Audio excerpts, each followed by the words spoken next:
Anong uri na naman ng magic ang ginamit nila para ubusin ang 125 million pesos sa loob lang ng 11 araw? Hindi na lang yan spending spree.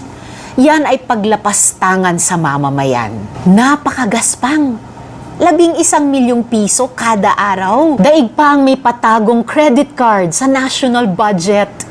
Hindi nyo pera yan.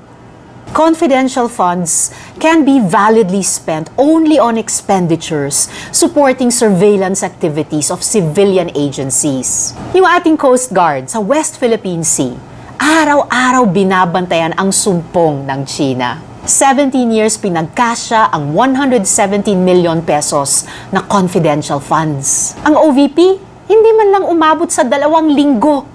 What can VP Sara show for it? Nag-mass hiring ba ang OVP ng libo-libong informant sa loob ng 11 araw? Nagpatayo ba sila ng daan-daang safe house sa loob lamang ng 11 araw? Babalik tayo sa paulit-ulit na tanong, saan nyo dinala ang pera? Naghihintay ng resibo ang buong Pilipinas.